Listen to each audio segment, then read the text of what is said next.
Hello friends, मी Vishakha. Global online मराठीमध्ये आपल्या सर्वांचं स्वागत आहे.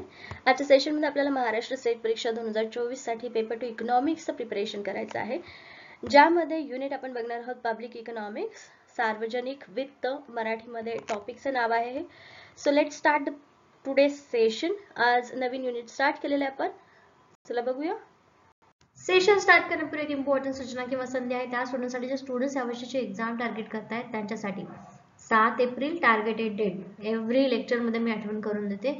या लेक्चरसाठी या पूर्ण एक्झामला टार्गेट करण्यासाठी आम्ही पेपर 2 इकॉनॉमिक्ससाठी स्पेशल एक फुल कोर्स घेऊन आलो आहोत. ज्या फुल कोर्समध्ये आम्ही तुम्हाला देणार आहोत संपूर्ण अभ्यासक्रम, मॉक टेस्ट, संपूर्ण अभ्यासक्रम, notes, video lectures plus live lectures, PYQs आणि पेपर 1 फुल कोर्स. या फुल कोर्समध्ये म्हणजेच पेपर 2 सोबतच पेपर 1चंही प्रिपरेशन तुमचं या फुल कोर्समध्ये होणार आहे. नक्कीच या एका फीमध्ये दोन्ही पेपरचं प्रिपरेशन होऊन तुम्ही एक्झाम क्रॅक करण्यासाठी एबल होणार आहात. या पूर्ण कोर्सची फीस आहे 10,000 रुपीज. 20% डिस्काउंट त्याच्यावर प्रोव्हाइड करत आहोत. आफ्टर डिस्काउंट त्याची फीस होते 8,000 रुपीज. फक्त करायची एक गोष्ट, इकडे दिलेला व्हॉट्सअप नंबरवरती मेसेज करायचा आहे किंवा प्ले स्टोअरवरून ग्लोबल ऑनलाईन नावाचा ॲप डाउनलोड करायचा आहे. ॲपच्या सर्च बॉक्समध्ये MSc इकॉनॉमिक्स सर्च करून त्या कोर्सला तुम्ही लगेचच जॉईन होऊ शकता. 1 जानेपासून आपली न्यू बॅच स्टार्ट होते. सो लवकरात लवकर रजिस्ट्रेशन करा आणि आपल्या प्रिपरेशनला बूस्ट करा. So let's start with the session. सुरू करूयाच्या सेशनला. लास्ट सेशनमध्ये आपण बघितलं होतं की ऑब्जेक्टिव्स काय आहेत, बजेट म्हणजे काय, बजेटचे टाइप्स बघितले होते. त्यामध्ये रेव्हेन्यू डिफिशिट, फिस्कल डिफिशिट आणि प्रायमरी डिफिशिट हे सुद्धा बघितले होते. आता हे रेव्हेन्यू डिफिशिट, फिस्कल डिफिशिट किंवा प्रायमरी डिफिशिट आपल्याला कुठे दिसतात, तर ते पॉईंट्स आपण बघतो आहोत. Government fails to meet its current expenditure for its normal functioning. म्हणजे जेव्हा नॉर्मल फंक्शन असतं ते नॉर्मल फंक्शन होण्यासाठी करंट एक्सपेंडिचर आहे तेवढा रेव्हेन्यू जनरेट व्हायला पाहिजे, पण जर तो रेव्हेन्यू जनरेट झाला नाही जेवढा एक्सपेंडिचर आहे तेवढा, तेव्हा रेव्हेन्यू डिफिशिट आपल्याला दिसून येतं. हे आपण कालच्या याच्यामध्ये बघितलं होतं.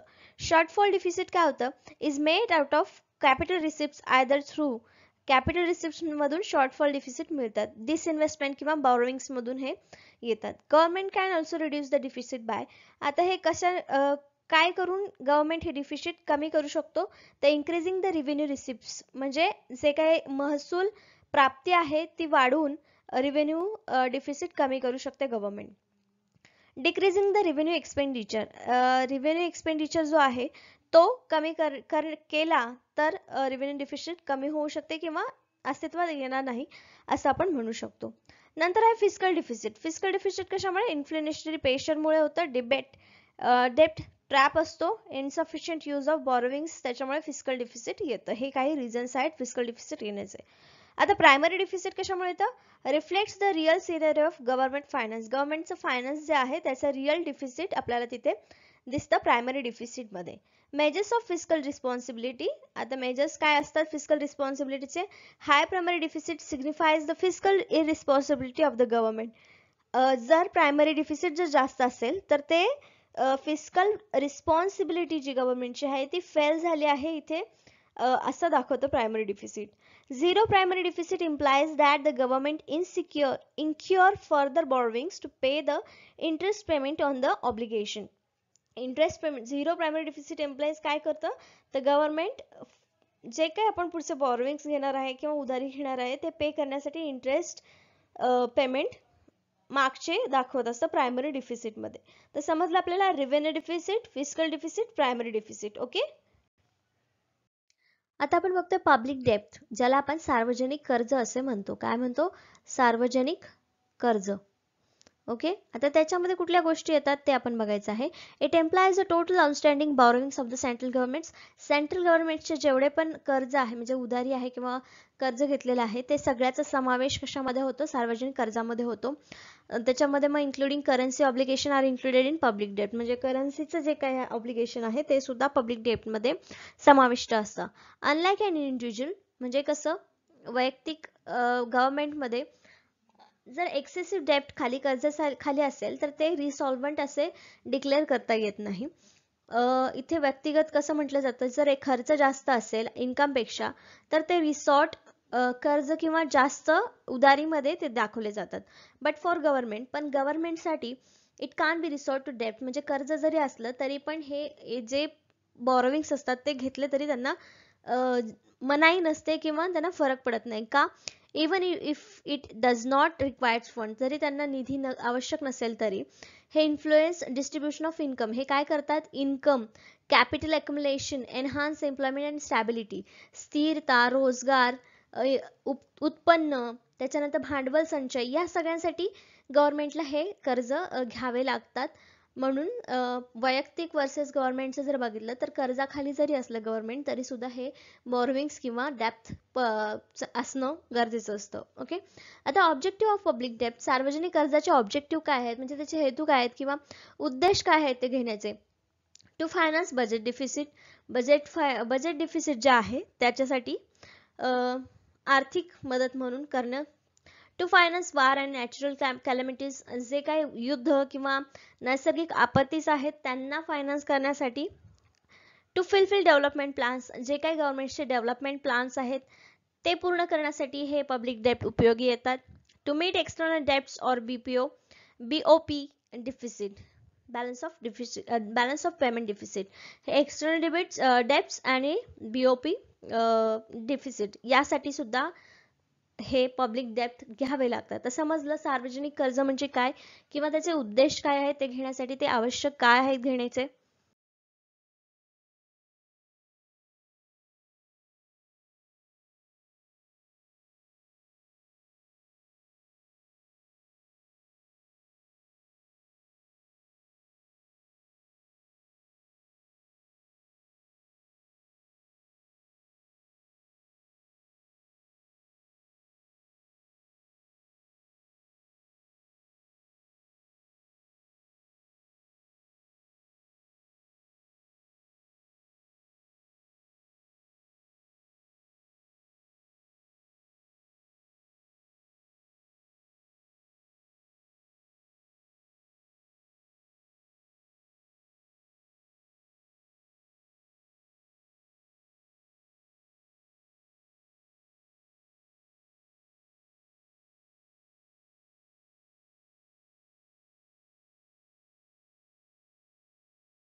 मेथड्स ऑफ डेप्ट रिडिम्पशन म्हणजे काय? कर्ज पूर्ण करण्याच्या किंवा कर्जमुक्तीच्या काही पद्धती आहेत जे गव्हर्नमेंट अवलंबत असतं.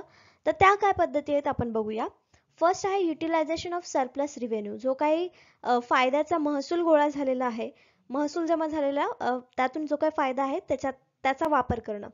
दिस is an old method and badly out of tune with the modern condition. Budget surplus is not common phenomena.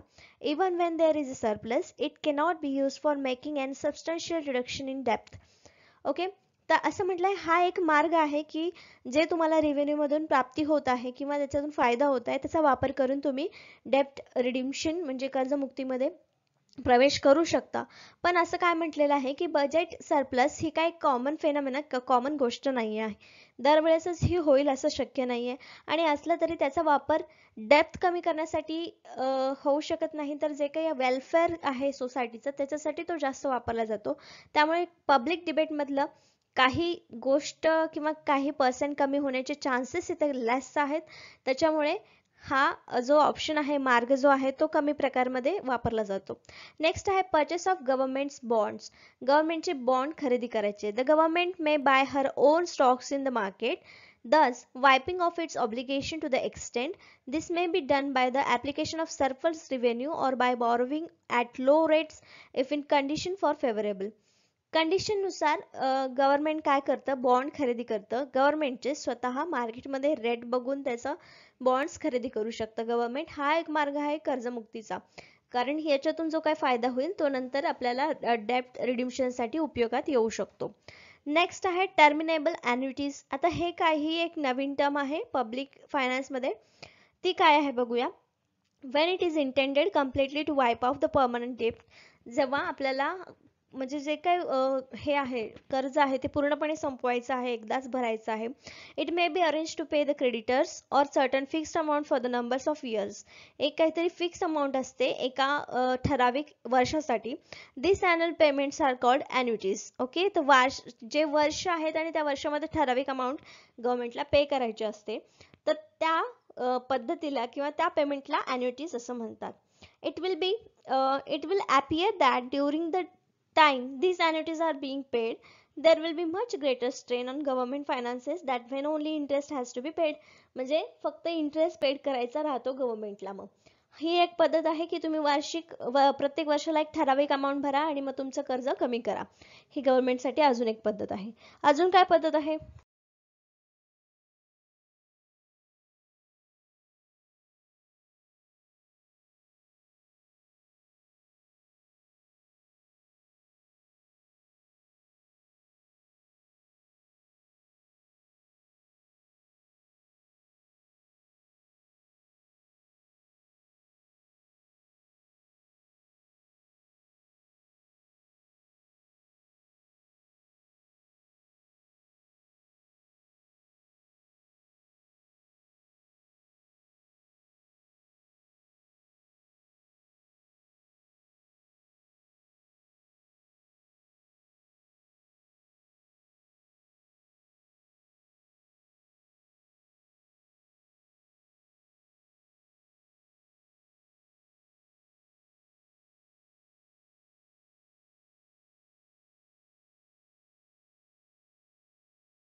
Effect of public डेप्ट. आता पब्लिक डेप्टचा इफेक्ट काय दिसून येतो आपल्याला हे बघायचं आहे. इफेक्ट्स ऑन प्रोडक्शन जे आहे, मॅन्युफॅक्चरिंग जे आहे त्याच्यावरती हा इफेक्ट दिसून येतो. काय होतं परिणामामध्ये. Public debates are raised to finance productive enterprises of various kinds. Examples: steel works, cement, multipurpose projects, construction and ship, railway lines and highway, heavy electrical engineering work, mining, oil refining, extra या सगळ्या productive गोष्टींवरती public डेबचा परिणाम होतो. Okay. Next आहे effects on consumption. Consumption वरती काय परिणाम होतो?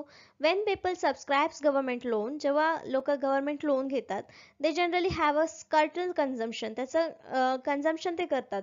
Since investments of fund raise by borrowing raise the level of employment and the result raise the level of consumption. जेव्हा आपण गव्हर्नमेंटकडून कर्ज घेतो तर तेव्हा आपण एम्प्लॉयमेंटमध्ये सुद्धा वाढ करतो आणि त्यामुळे काय होतं, कन्झम्पशन लेवलमध्ये सुद्धा वाढ होते. Effect of distribution. डिस्ट्रीब्युशनवर काय फरक पडतो? Public loans transfer money from rich to government. जे रिच आहेत ते गव्हर्नमेंटकडे लोन ट्रान्सफर होतात. The fiscal operation of government are the benefit the poor primary. The income of poor increase directly through the increased employment or it benefits them to directly through the enlargement of social services. Of course distribution म्हणजे जे काही गोष्टी आहेत, rich कडून income tax वगैरे च्या रूपामध्ये पैसे गव्हर्नमेंटला मिळतात आणि त्याचा उपयोग मग गव्हर्नमेंट काय करतं, बाकीच्यांना सर्व्हिसेस देण्यासाठी किंवा सोशल सर्व्हिसेस देण्यासाठी, त्यांचं राहणीमान वाढवण्यासाठी काही गोष्टींमध्ये इन्व्हेस्टमेंट करते गव्हर्नमेंट आणि त्याच्यामध्ये मग आपल्याला चांगला परिणाम दिसून येतो. Okay. Effects on level of income and employment. आता इथे लास्ट इफेक्ट आहे तो कशावर दिसतो आपल्याला? इन्कम आणि एम्प्लॉयमेंट वरती, रोजगार आणि उत्पन्नावरती. In modern times public borrowings are resorted to in order to raise funds for financing agriculture. हे फंड्स आणि बॉरोविंग कशासाठी हे करतात, रेज करतात म्हणजे वाढवतात, तर ॲग्रिकल्चरला फायनान्स करण्यासाठी, industry, mining, transportation, communication etcetera या गोष्टींना फायनान्स करण्यासाठी किंवा गोष्टींना चालना देण्यासाठी, त्या सगळ्यांना त्यांच्या प्रोडक्शनला एनकरेज करण्यासाठी हे पब्लिक डेब घेऊन त्यांना एनकरेज करत असतात. It increases employment opportunity. याच्यामध्ये काय होतं मग? एम्प्लॉयमेंट अपॉर्च्युनिटीज पण वाढतात, संधी पण वाढतात रोजगाराच्या. The level of income and standard living. मग याच्यामुळे उत्पन्न वाढतं आणि आपोआपच उत्पन्न वाढल्यामुळे राहणीमान सुद्धा वाढतं. समजला इफेक्ट ऑफ पब्लिक डेब्टचा काय उपयोग आहे किंवा इफेक्ट्स काय आहेत पब्लिक डेब्टचे, सार्वजनिक कर्जाचे. Okay.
Higgs classification of public डेब्ट, सार्वजनिक कर्जाचे वर्गीकरण हिग्सच्या मते कसं होतं, तर इथे दिलेलं आहे डेडवेट डेब्ट. इथे एक आपल्याला नवीन कन्सेप्ट दिसते डेडवेट डेब्ट जी आहे हिग्सची. It is the one which is not covered by any real asset in the words of Higgs. हिग्सच्या वर्ड्समध्ये काय म्हणतात त्याला, deadweight is that which is incurred in consequence of expenditure which in no way increase in production power of community, yielding neither money revenue nor a future flow of utilities. Dead weight debt म्हणजे ज्याच्यामुळे जे कर्ज घेतल्यामुळे काहीच फायदा होत नाहीये, ना कम्युनिटीमध्ये ना एल्डिंग ना मनी रिव्हेन्यू होतोय, अशा काहीच गोष्टी होत नाहीये, त्याला डेट वेट डेट असं म्हणतात. The loan raised during war period is dead weight debt because for such debts no real assets exist to balance them. Okay, यांनी उदाहरण काय दिलेलं आहे हिग्सने, की जेव्हा वॉरच्या म्हणजे युद्धाच्या काळामध्ये जेव्हा डेप्ट घेतलं जातं, पब्लिक डेप्ट घेतलं जातं, तर त्याचा काय डेट वेट म्हणूनच उपयोग होतो, कारण त्यामुळे कुठलेही रिअल असेट्स एक्झिस्ट होत नाही, समोर येत नाही, किंवा बॅलन्स करण्यासाठी लोन कमी करून बॅलन्स करतो आपण इकॉनॉमीला, तसा पण तिथे काय उपयोग होत नाही. मग हे कसं झालं डेप्ट आपलं डेट वेट डेप्ट, हे कन्सेप्ट काय आली डेट वेट डेप्ट. ओके, passive debt आता. Sometimes government raise loans for spending on such projects which neither yield money income or nor help in raising the productivity of country. They simply provide enjoyment to the citizens such as public parks. आता इथे passive डेप्ट पण आहे. Passive डेप्ट मध्ये काय येतं, तर ज्या अशा गोष्टी ज्याच्यामुळे काही आपल्याला फायदा होणार नाहीये, रिटर्न काय मिळणार नाहीये किंवा असेट काय होणार नाहीये, पण फक्त जे सिटीजन्स आहेत त्यांच्या एन्जॉयमेंटसाठी किंवा त्यांना एक एंटरटेनमेंटसाठी म्हणून ते खर्च केला जातो. जसं की पब्लिक पार्क्स आहेत, सार्वजनिक उद्यानं आहेत, म्युझियम्स आहेत, पब्लिक बिल्डिंग्स आहेत, या सगळ्यांना आपण काय म्हणतो, या सगळ्यांवर खर्च होतो, तेव्हा त्याला पॅसिव्ह डेप्ट म्हणतो. या सगळ्यांचा गव्हर्नमेंट जो खर्च करतो तो पॅसिव्ह डेप्ट मधून करतो. नेक्स्ट एक पॉइंट आहे जो आहे ऍक्टिव्ह डेप्ट. ऍक्टिव्ह डेप्ट is a one which is spent on those project that directly help in yielding money income and increasing the productive power of community. आता पॅसिव्ह डेप्टच्या अपोजिट आहे ऍक्टिव्ह डेप्ट, ज्याच्यामध्ये पॅसिव्ह मध्ये आपल्याला इन्कम जास्त काय होत नाही किंवा प्रोडक्टिव्हिटी आपल्याला दिसत नाहीये, प्रोडक्टिव्ह पॉवर ऑफ कम्युनिटी मध्ये आपल्याला दिसत नाहीये, पण ऍक्टिव्ह मध्ये ते सगळं दिसतं आहे. म्हणजे हे दोन अपोजिट टर्म्स आहेत, पॅसिव्ह आणि ऍक्टिव्ह. आणि हे डेट वेट डेप्ट एक नवीन कन्सेप्ट आहे जी हिग्सच्या क्लासिफिकेशन ऑफ पब्लिक डेप्ट मध्ये आपल्याला मिळालेली आहे. ओके.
आता हॅन्सन्स क्लासिफिकेशन ऑफ पब्लिक डेब्ट, हिक्स प्रमाणेच हॅन्सन्सनी सुद्धा आपल्याला एक पब्लिक डेब्टची डेफिनेशन किंवा वर्गीकरण केलेलं आहे, जे आहे रिप्रोडक्टिव्ह डेब्ट. व्हेन डेब्ट has assets to balance it is called reproductive डेब्ट.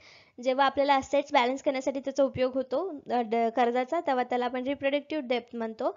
For instance, if states borrow money for spending it on construction of canal, railway, factories, etc., it is then able to repay the loan from the self liquidity projects. म्हणजे हे कसं आहे, याच्यामधून railway, canals, factories याच्यामधून कसं होणार आहे, income होणार आहे आणि ते गव्हर्नमेंटला त्याचा फायदा होणार आहे. म्हणजे त्याच्यातून रिप्रोडक्शन होणार आहे आणि ते गव्हर्नमेंटला फायदेशीर आहे, म्हणून त्याला रिप्रोडक्टिव्ह डेब्ट असं म्हटलेलं आहे. नंतर डेडवेट डेब्ट. आता हिक्सच्या नुसार डेडवेट डेब्ट आपण बघितलं काय आहे. आता हॅन्सनच्या मते काय आहे डेडवेट डेब्ट. A debt which is not covered by any real assets is called deadweight debt. Debt invested on wars, prevention of war is deadweight debt. आता जे डेब्ट कर्ज हे युद्ध आणि युद्ध होऊ नये यासाठी केलेल्या गोष्टींवरती खर्च केला जातो, त्याला डेडवेट डेब्ट असं म्हटलं जातं according to Hansen. Okay. Next आहे फंडेड डेब्ट. आता फंडेड डेब्ट काय आहे. Funded debts are long term debts. The government continues paying annual interest on such loans but makes no promises to principal sum to the lender on a specified date. Examples of funded debts are long-term government stocks, war loans and consols. आता इथे funded डेब्ट एक वेगळा प्रकार आपल्याला समजतो Hansen classification public डेब्ट मध्ये, ज्याच्यामध्ये हे लॉंग टर्म फंड्स डेब्ट्स असतात, ज्याच्यामध्ये गव्हर्नमेंट काय करतं, ज्या वेळेस स्टॉक्स घ्यायचे असतात किंवा युद्धाच्या वेळेस काही पैसे लागणार असतील त्यावेळेस हे फंड घेतला जातो, ज्याची शुअरिटी नसते की आपल्याला याच वेळेत हे पैसे द्यायचे आहेत किंवा दिले नाही तर त्याचा काहीतरी आपल्याला तोटा होणार आहे, खूप मोठं नुकसान होणार आहे, असं काही नसतं.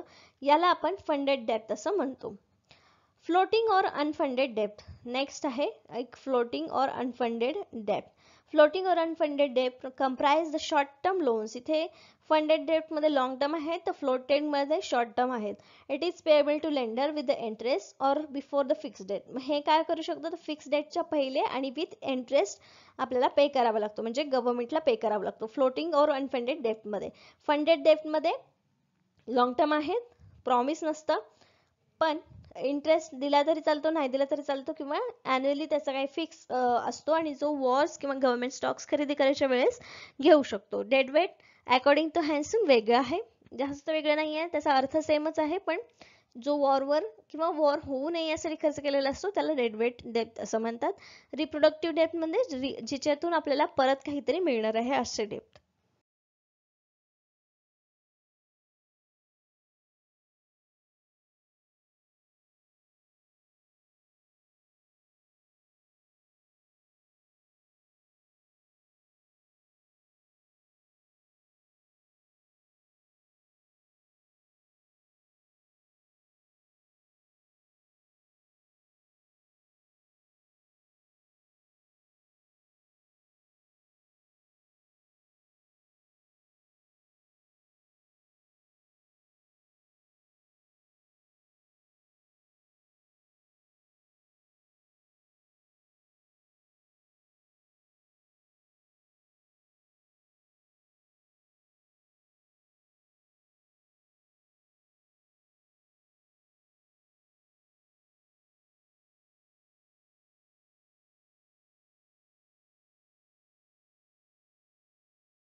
नेक्स्ट आहे क्लासिफिकेशन ऑफ पब्लिक डेट. आता पब्लिक डेट म्हणजे सार्वजनिक कर्जाचं क्लासिफिकेशन कशात कशात केलं जाऊ शकतो. इंटरनल और external. When the state finds that it is possible to obtain further money by taxation, it resorts to borrowing from citizen and financial institution within the country. This is internal borrowing. The state may accumulate funds by raising short-term loans, long-term loans, or by both. If the state is passing through the very critical period, then it can borrow all the money which its nation saves. In that case, trade and industry will suffer a lot because no money is left in finance then. The normal period, however, the state can borrow only surplus fund which is left with businessmen and after meeting all the needs of business. Internal public डेब्ट म्हणजे काय, जे अंतर्गत नेशनच्या अंतर्गत ज्या काही institution आहेत किंवा बिझनेस आहेत, बॉरोविंग्सचे काही काही सोर्सेस आहेत, तिथून घेतलेलं कर्ज म्हणजे इंटरनल. आणि आता एक्सटर्नल म्हणजे काय, external loans is that which raise from international money market. इंटरनलच्या अपोजिट एक्सटर्नल. एक्सटर्नलमध्ये IMF, वर्ल्ड बँक आपल्याला माहिती आहे, ते सुद्धा आपल्याला कर्ज प्रोव्हाइड करतात जेव्हा आपल्याला आवश्यक असतं त्यावेळेस. तर इंटरनल समजलं, तर एक्सटर्नल त्याच्या अपोजिट आहे की इंटरनॅशनल मनी मार्केटमधून आपण मनी बॉरो करतो, foreign governments and from international agencies like international monetary fund, जसं मी सांगितलं IMF. When a state is in need of money, हे सगळ्या संस्था ज्या आहेत त्यावेळेस आपल्याला मदत करत असतात, तर ते लोन घेतलेल्या प्रकारात त्याला आपण एक्सटर्नल लोन असं म्हणतो. Classification of public debt.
आता क्लासिफिकेशन ऑफ पब्लिक डेट मध्ये असं पण क्लासिफिकेशन केलं जातं, productive and अनप्रोडक्टिव्ह.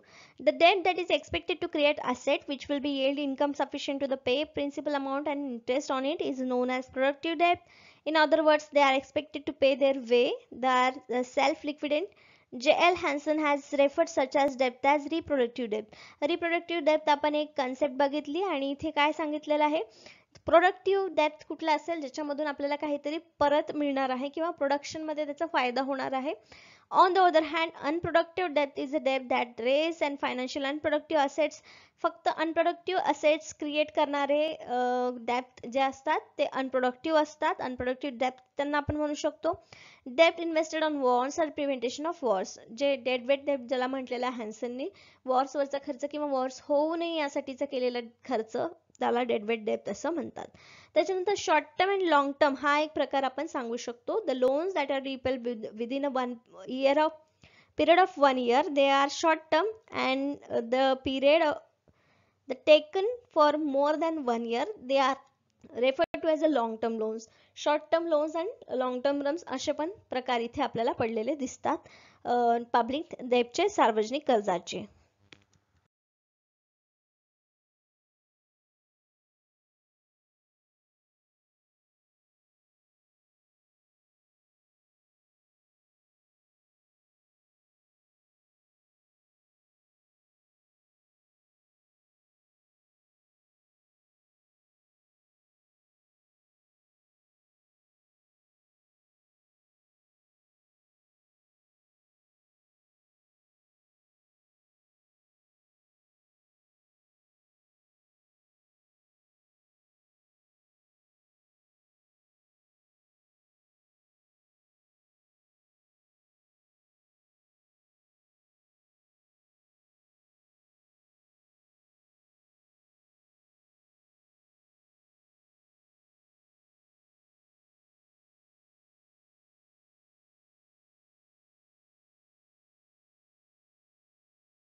Burden of public डेब्ट. बर्डन पब्लिक डेब्टचं कसं आहे किंवा त्याचा ओझं जे आहे सार्वजनिक कर्जाचं ते कसं विभागलं जातं किंवा कशावर येतं. If the debate is taken for productive purpose, for example, irrigation, transportation, railway, roads, information technology, human skill development, etc., it will not mean any burden. In fact, they will confer a benefit, but if that is unproductive, it will impose both money burden and real burden on economy. आता हे जे burden बोललेलं आहे इथे आपल्या म्हणजे मुद्द्यामध्ये, तर ते बर्डन कशावरचं आहे, इकॉनॉमीवरचं आहे. जर लोन इरिगेशन म्हणजे आपलं जे सिंचन वगैरे आहे गोष्टी, ट्रान्सपोर्टेशन आहे, रेल्वे आहेत, रोड्स आहेत, इन्फॉर्मेशन टेक्नॉलॉजी आहे किंवा स्किल डेव्हलपमेंट आहे, गव्हर्नमेंट म्हणजे ह्युमनचे स्किल डेव्हलपमेंट करण्यासाठीच्या गोष्टी आहेत, या सगळ्यांसाठी जर घेतलं असेल तर ते कसं होणार आहे, प्रोडक्टिव्ह असणार आहे आणि त्याचा काही दुष्परिणाम तिथे आपल्याला दिसणार नाही. त्याचा फायदा जो काय होणार आहे त्याच्यातून ते पब्लिक डेब्ट आपण रिटर्न मध्ये कर्जमुक्तीसाठी वापरू शकतो. पण जर ते डेब्ट अनप्रोडक्टिव्ह गोष्टीवर आपण खर्च करणार असेल तर ते बर्डन आपल्याला इकॉनॉमीवर दिसून येणार आहे. मग ते पैशाचं पण बर्डन असणार आहे आणि खरं बर्डन सुद्धा असणार आहे. बर्डन ऑफ इंटरनल डेब्ट. आता इंटरनल डेब्ट वरती कसं बर्डन असणार आहे. इंटरनल डेब्ट involves a series of transfer of wealth within the country that is from lender to government and then later on at the time of redemption from government to lender. Money is thus transferred from one section of community to other section. In this case of money, burden on economy is zero. जेव्हा government काय करतं, काही वेळेस जे stocks घेतं किंवा डेब्ट घेतं ते एका लेंडर कडून घेतं आणि नंतर ते लेंडरला परत करतं. अशा सिच्युएशन म्हणजे कर्ज घ्या आणि कर्ज द्या, अशा वेळेस काय होतं, झिरो बर्डन आपल्याला इकॉनॉमीवर बघायला मिळतं. But there may be a real burden on community. पण त्याचं बर्डन कम्युनिटीवर जास्त असेल. In order to repay the interest and principal amount of the डेब्ट, the government has to levy taxes. हे अमाऊंट तर आपण कसं तरी काढू, आपण कुठल्या तरी गोष्टीतून काढू, पण त्याचा इंटरेस्ट पे करण्याकडून त्याचं बर्डन कोणावर येतं, जे तिथे राहणारे लोक आहेत त्यांच्यावर येतं. कसं, तर टॅक्सेस मधून गव्हर्नमेंट आपले हे पब्लिक डेब्ट्स पे करत असतं. What is the tax payer pays lenders receives. The lenders are generally rich people. Tax burden is fall on poor, special in case of indirect taxes. The net result may be that the wealth transferred from poor to rich. This is a loss of economic welfare. Taxes कसे होतात, government मोठ्या म्हणजे rich लोकांकडून जास्त घेतो, पण कधी कधी इनडायरेक्ट टॅक्सेसमुळे जे लोक पुअर आहेत त्यांच्यावरती बर्डन जास्त येतं टॅक्सेसचं आणि मग त्या लोकांकडून जास्त पैसे घेतले जातात आणि मग जे वेल्थ आहे ते पुअर कडून रिच कडे ट्रान्सफर होतं आणि त्याच्यामुळे इकॉनॉमिक वेलफेअरवर त्याचा परिणाम आपल्याला दिसू शकतो. असं इथे आपण बर्डन ऑफ पब्लिक डेब्टच्या पॉइंटमध्ये बोलू शकतो.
इंटरनल डेप्थ बघितलं, बर्डन ऑफ इंटरनल डेप्थ. आता एक्सटर्नल डेप्थ काय आहे? एक्सटर्नल डेप्थ also involve series of transfer of wealth from foreign lenders to, जसं इथे कंट्रीमध्ये इंटरनल डेप्थमध्ये आपण लेंडरकडून गव्हर्नमेंटला बोललो विदिन अ कंट्री, तर एक्सटर्नलमध्ये काय असणार आहे? तर फॉरेन लेंडर्स असणार आहे, बॉरोविंग कंट्री असणार आहेत.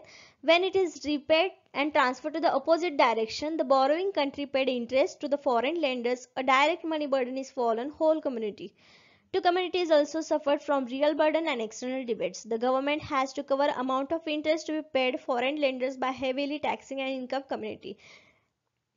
As a result of production, consumption and distribution of income is badly affected. Okay, तर इथे काय सांगितलेलं आहे की बाहेरचे जे लोकांकडून आपण कर्ज घेतो ते सुद्धा कंप्लीट करायला आपल्याला जे कंट्रीमध्ये राहणारे लोक आहेत ते टॅक्सेस मधूनच आपण तो जो इंटरेस्ट आहे तो पे करायचा असतो.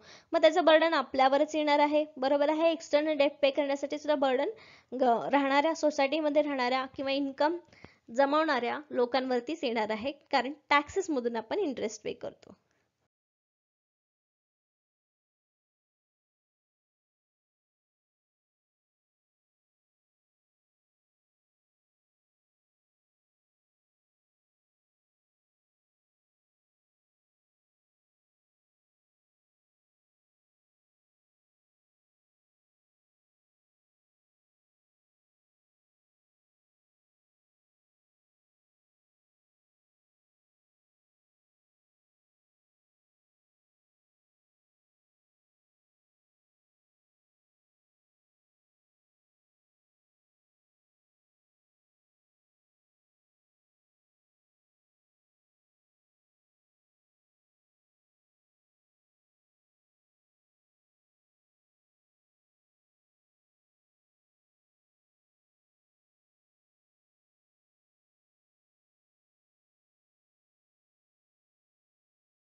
तर आता आपण बघितले की प्रकार काय आहेत बजेट डेप्टचे, त्याच्यानंतर बजेट डेप्ट ऑब्जेक्टिव्ह काय आहे, पब्लिक डेप्टचे अफेक्ट कशावर करतो, कारण त्याच्यानंतर प्रकार कसे कसे आहेत, हे सगळ्या गोष्टी आपण कव्हर केल्या. तर काही इथे महत्त्वाचे साल आहेत आणि त्या सालामध्ये काही महत्त्वाच्या गोष्टी घडल्या होत्या ज्या पब्लिक फायनान्सशी रिलेटेड आहेत, त्या आपण एक एक बघतो आहोत. जे 1935 ला गव्हर्नमेंट ऑफ इंडिया ऍक्ट होता. 1935 मध्ये made tax on sales of goods and provisional subject.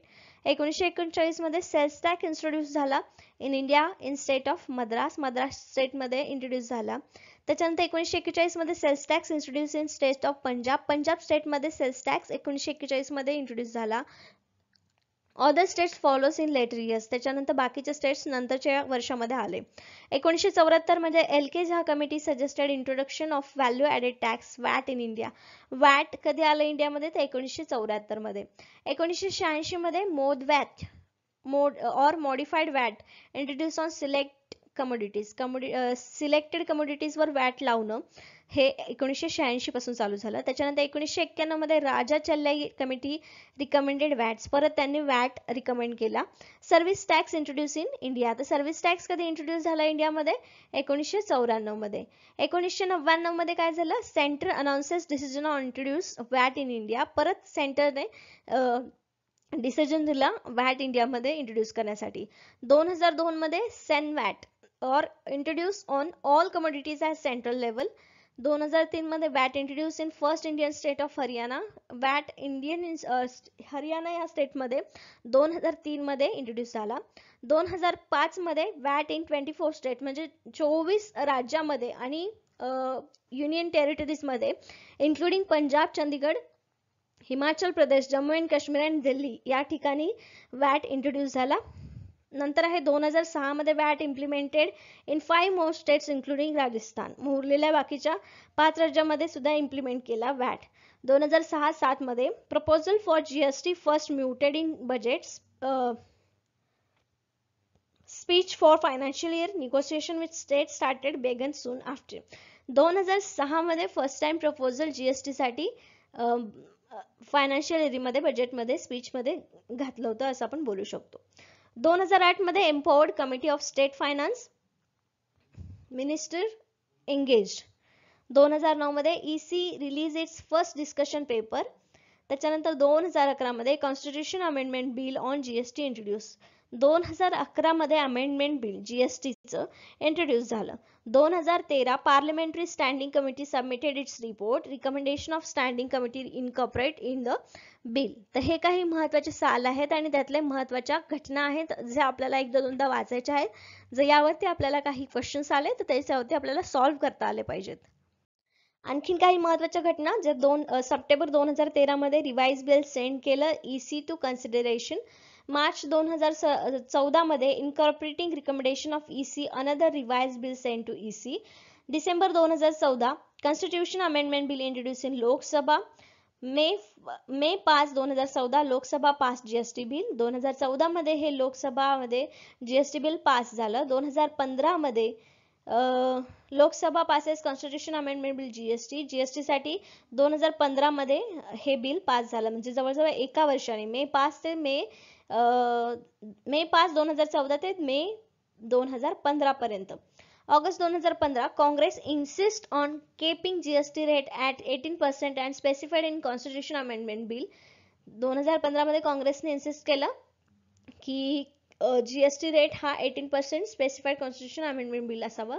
त्याच्यानंतर जुलै 2016 centre and states agrees against keeping GST rate in constitution amendment bill. 2016 मध्ये ॲग्री झाले की हे GST जे आहे तर रेट तसा असावा. नंतर ऑगस्ट 2016 मध्ये centre move to modified constitution amendment bill in Rajya Sabha. हे मॉडिफाईड करण्यासाठी मग राज्यसभेमध्ये ते बिल दाखल केलं. ओके, 2016 मध्ये. अशा काही महत्त्वाच्या घटना आहेत त्याच्यावरती आपल्याला नेहमी क्वेश्चन येतो एक्झाम मध्ये. ओके, आणि GST वॅट हे जे काही महत्त्वाच्या टॅक्स आहेत त्याच्यावरती हमखास क्वेश्चन येतो. त्यामुळे हे आपल्याला सतत डोळ्याखालून वाचत राहिलं पाहिजे. आता इथे आपल्याला दिसतंय fiscal federalism and functional finances. आता आपल्याला माहिती आहे टोटल 15 फायनान्स कमिशन आतापर्यंत फायनान्स कमिशन झाले आहेत. प्रत्येक 5 इयरनी प्लॅनिंग कमिशन असते. ती जे असते प्रत्येक त्याचा एक चेअरमॅन असतो आणि प्रत्येक वर्षी वेगवेगळी ही फायनान्स कमिशन होती. तर इथे 15 समोर आपल्याला स्क्रीनवरती दिसत आहेत. 15 फायनान्स कमिशन ज्याच्यामध्ये इयर आहे इस्टॅब्लिशमेंटचं, चेअरमन कोण कोण आहेत आणि ऑपरेशनल ड्युरेशन देखील दिलेलं आहे त्यांचं. म्हणजे कुठल्या इयरमध्ये इस्टॅब्लिश झाली ही फायनान्स कमिशन, त्याचं चेअरमन कोण होतं आणि किती काळासाठी ही फायनान्स कमिशन राहिली यासाठी हे चार्ट तयार केलेला आहे. 1st, 2nd, 3rd, 4th, 5th, 6th, 7th, 8th, 9th असे 15 पर्यंत दिलेले आहेत. तुम्ही पॉज करून हे रीड करू शकता, स्क्रीनशॉट घेऊन तुमच्याकडे सेव्ह करू शकता फॉर फर्दर स्टडी किंवा लक्षात ठेवण्यासाठी. ओके, तर आजच्या सेशनमध्ये आपण पब्लिक फायनान्सचे भरपूर महत्त्वाचे कन्सेप्ट जे आहेत ते कव्हर केले. पब्लिक डेप्थ ची रिलेटेड वेगवेगळे कन्सेप्ट, हॅन्सन हिक्सचे क्लासिफिकेशन ऑफ पब्लिक डेप्थ, त्याच्यानंतर महत्त्वाच्या घटना ज्या आहेत इयर वाईज झालेल्या वॅट GSTच्या संदर्भात ते आपण बघितले. त्यानंतर लास्ट फायनान्स कमिशनचे चेअरपर्सन, इस्टॅब्लिशमेंट इयर आणि त्याचं ड्युरेशन हे सगळं सुद्धा आपण एक चार्टमध्ये बघितलेलं आहे आजच्या सेशनमध्ये. नेक्स्ट सेशनमध्ये आपण त्यातला नेक्स्ट टॉपिक घेणार आहोत. आजच्या सेशनसाठी धन्यवाद.